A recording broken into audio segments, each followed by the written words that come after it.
church? Why would God call this peculiar people to him? Why would he send his son to die for us? To pay a debt that we could not pay, to be clothed in righteousness we did not earn? What was the point? What has God left us on earth to do? Because if it was all just about heaven, how come when we gave our life to Christ, we weren't beamed up to heaven, but instead left on this earth? What is Jesus up to? And people were asking the same question. We talked about it before in Matthew 5. Jesus is giving the Sermon on the Mount. And people are wondering, Jesus, what is your plan to change the world?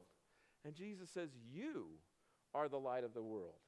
That you are plan A. There is no plan B. God has called us to him to change this world. And what was it that God called Paul to do? He called Paul to spread the gospel and plant churches. It's the same thing that Jesus has called us to do. Spread the gospel and plant churches. And if God had called Paul to do that, it must have been great, right?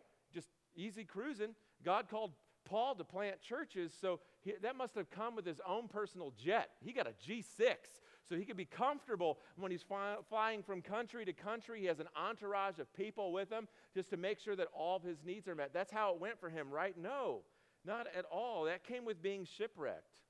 Not once, but 3 times. One time, he's a prisoner on a Roman boat, and they're sailing to, go throw him in prison, and that ship gets wrecked. Big surprise. He ends up on an island. They float over to an island. He decides he's going to make a fire for all the prisoners, reaches down to grab some firewood, gets bit by a venomous snake, right? He could have easily been like, well, I guess God didn't want me to make a fire because now I'm going to die. But it says that he shook off the snake and just went about his business. The dude was stripped naked and beaten with rods. He was stoned by his own people. The Jews stoned him, thought he was dead, brought him outside the town to rot. But he wasn't dead. And he was in prison more times than you can even count. But he kept pressing. Why? Because he had met Jesus. And everywhere he would go, he didn't just repeat the Sermon on the Mount. He didn't just repeat all the parables. He preached that God had done something unique in our midst. And it wasn't just a rumor, that Jesus had raised from the dead as proof of it. And I hope that you can see that God is doing something unusual in our midst. In a world where people have given up on the church, I hope that not just as a church you could see God doing something unusual, but I hope that you could see in your own life as you look back and go, there's no reason why I should be here today. There is no reason why I should have what I have. There is no reason that I should have this joy in the middle of this circumstance. God is doing a peculiar work in my life. And Paul, in his early 60s, he was arrested one more time and taken to Rome, except the second time he was imprisoned in Rome, it was now with Nero as the emperor. And no doubt the Apostle Paul knew that this time was going to be the last time, that he was coming to the end. He had been warned, don't let them take you to Rome, dude. You need to appeal that. Appeal that. Don't let them take you there. But he allowed them to take him to Rome. Emperors were fair game for any kind of torture and abuse. The Apostle Paul himself imprisoned, and perhaps he wondered, is this going to work? Not that it depended on him, but here he is approaching the end of his life. He has no idea what's going to happen. He has no idea what is going to happen. And he's thinking, will they do to the rest of the church, to the rest of Christians, what they did to Jesus and what they're about to do to me? Just kill us all off? Is that what's going to happen? He's wondering, was it a pipe dream? How is this all going to end? And were we crazy to think that this Jesus gathering, this movement of people that believed a man rose from the dead, and it wasn't just a man, he was God himself. Were we crazy to think that this ecclesia, this local church, would somehow survive the Roman Empire? An empire that was committed to worshiping Jupiter, Mars, and Zeus? Were we crazy to think that somehow this Jesus thing, this thing that Jesus did in our midst in Jerusalem, would somehow make it past Jerusalem, outside the town gates, and into the rest of the world and really make a difference? Then one morning, probably before the sun rose, he heard the praetorian walking down the stone steps. They opened his cell, they marched him out, and that would be his last morning on the planet. And he knew that. This is going to be my last morning on the planet. And he's wondering, did I make a difference? Now, use your imagination on steroids, okay? We've got a time machine. We get to go back in time. So we go back in time, and we get to walk next to Paul. We get to accompany Paul from his cell to his execution right outside the city. And if we could, I would love just to whisper in his ear and just say, Paul, look, don't be discouraged. It worked. It worked, Paul. Look around the city that they marched him through. There's a picture of the Roman Forum today. It's in ruins. But it's still fun to look at. And that road right there is where Paul would have been marched out of his prison cell outside of town. And we could whisper to Paul, like, look around at these ruins. Here's the Roman Forum now. It's not much fun to look at, but it's fun to visit. And this is where he would have been imprisoned. These were the very city streets that would have walked him outside the city. And imagine if we got to walk with him and said, Paul, fear not. We've been to the future. It worked. One day, this city that is adorned with the icons to pagan gods, the gods of the Romans and the Greeks, one day the city will be adorned with crosses, not to represent Roman crucifixion, but to represent one man who was killed on a cross, to represent Jesus, your Savior. If we could say, Paul, listen, on the tops of the buildings all over the city, there will be crosses. And again, they won't point to Roman crucifixion, but the crucifixion of a single person, of Jesus. Paul, look over there. You see Nero's Circus, the place where they fed Christians alive to wild animals and watched them get ripped apart, where they fed them to lions, where they crucified them. That place over there where they dipped Christians' heads in oil, put them on stakes, and lit them on fire for Nero's garden parties. That place over there, Nero's Circus. One day there will be a magnificent building built to commemorate your friend Peter. Yes, I know that in Nero's Circus over there, Peter was actually crucified upside down. But one day, one of the most beautiful buildings that has ever been built will be built there just to commemorate St. Peter. And Paul, someday thousands and thousands and thousands of people will come from all over the place to visit this city. And they won't ask their tour guides, hey, where was Caesar Augustus buried? Where was Julius Caesar buried? And can we visit Tiberius's palace? They won't ask those questions. The question they'll ask their tour guide is, hey, can we visit the place where Paul was imprisoned? Paul, listen, it's hard to imagine this, but one day there will be no Roman Empire. It'll be gone. And in just about every country and every city in the world, there will be a church.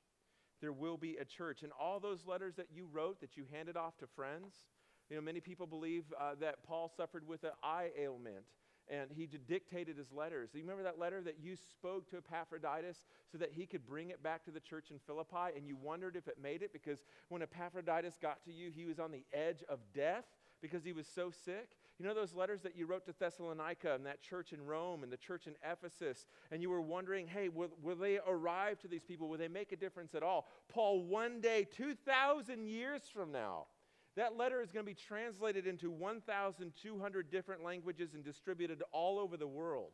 One day, once a year, families are going to come together and they're going to mention Caesar Augustus, but it won't be because they're telling his story. He'll be a footnote in the story of the birth of your Savior, Jesus Christ. Paul, before you go, you need to know that one day, parents will name their kids Peter and Paul, and they'll name their dogs Caesar and Nero, because nobody cares about those guys. One day that is going to happen. Paul, you need to know this. Could you have imagined this? Could he have imagined any of these things that we just walked him through? And can we imagine a 60-something-year-old man being taken outside the city of Rome, the very city that was responsible for crucifying his Savior? Could he imagine that one day it would be the very capital for many people, the capital of Christianity? Could he have imagined that the Roman Forum would be in ruins? It would be a tourist attraction. That the Colosseum with a cross dangling in it that would represent all the martyrs who died during that period of persecution. Could he have imagined any of this? No, he could not have imagined it, but it happened, and it happened just as Jesus predicted that it would happen. Jesus was standing outside of Philippi with 12 guys. And in Matthew 16:18, he says, and I tell you, Peter, on this rock I will build my church, ecclesia, not a building, but a people, and the gates of hell shall not prevail against it. When we read this, many of us might think of the gates of hell like it's a weapon. Like, say that one more time and you're going to get the gates, son. That's not at all. It is not an offensive weapon. It is a defensive weapon. What God is doing in us, and the purpose of this letter, the purpose of his strength, is that you and I would storm the gates of hell, that we would stand on the exit ramps of life and receive broken people, and we would turn them back towards Jesus Christ. That is the strength that overwhelms inside of us. And along that way, along that journey, we may be shipwrecked. Along that journey, we may be sick. Along that journey, we will face death of our friends. Along that journey, we may face disappointment. Along that journey, we might have amazing times. But in all those things, it is Christ who is strengthening us. He is strengthening us to go and storm the gates of hell. Will it be easy? No. Will there be pain and disease? Yes. Will some of us have a great time? Absolutely. Will there be obstacles? Yes. But I can face anything that life throws my way. I know how to be brought low. I know how to abound. And in any and every circumstance, I have learned the secret of facing plenty and hunger, abundance and need. I can do all things through him who strengthens me. And even though my circumstance might not change, it has changed the way I walk through a circumstance because I have the strength of Christ with me. A powerful wave of grace has hit the darkest corners of this earth, and outcasts have become adopted as sons and daughters of the King of Kings. The church happened because Jesus promised that it would. And it is an open invitation for us all to say, I can face anything I have to face for the glory of God, that his name may be renowned, that brothers and sisters all over this world would be gathered to their Father, that a family would grow, not for our glory, not for some kind of trophy, but for the glory of God. It worked. 2,000 years later, we are invited into that same mission. It never changed. The mission is just alive today as it was back then. And God is calling you to be a part of a cause that you would be willing to die for. God is calling you to be a part of rescuing fallen humanity. There is no plan B. You are it. You are the light of the world. You may not feel qualified. You might feel like you're not equipped. Well, I'm not charismatic enough. Whatever God is calling you to, he is strengthening you for that. And as believers, many of us have become complacent in this task. We've become distracted in this task. Maybe we've become defeated in this task. And God is calling all of us. His strength has not changed. It is still just alive today as it was back then. And we get to make a difference in our world today. So let's bow our heads and close our eyes in this room. And if you're a believer, right now I just want to take a moment to pray for you and fill you up. Father, right now I pray for those of us that we get to call each other brothers and sisters because of what you have done on the cross. I pray that we'll never take for granted this mission that you have called us to, that many people have given up their lives for. And now in this moment, that mission solely rests on our shoulders, that you have called us to something great. And Lord, I pray that we would never take that for granted, our role in rescuing fallen humanity. You don't need us, you invite us into it. You take broken people, people who have fallen apart, and say, I have given you the strength. Right now, Lord, I want to lift us all up. All of us who are facing circumstances that we cannot change, facing confusion, facing persecution. Even some of us are in the highest point of our lives. Lord, we thank you that you are the same God yesterday, today, and tomorrow, that you are filling us all up. And still in this attitude of prayer, if you do not know Jesus Christ as your Lord and Savior, the Bible tells us that there is a hope and a future that is in store for you. The Bible tells us that there is purpose and dignity in store for you, that you can know why you were created. And right now, I believe by the power of the Spirit that you are hearing the voice of your shepherd for the very first time.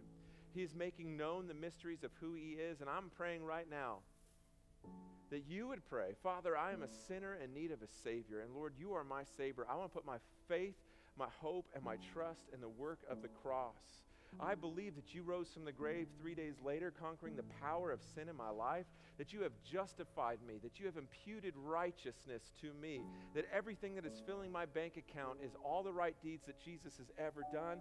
And when you see me, God, you are not mad at me, you love me. You don't see my sin, you see your Son.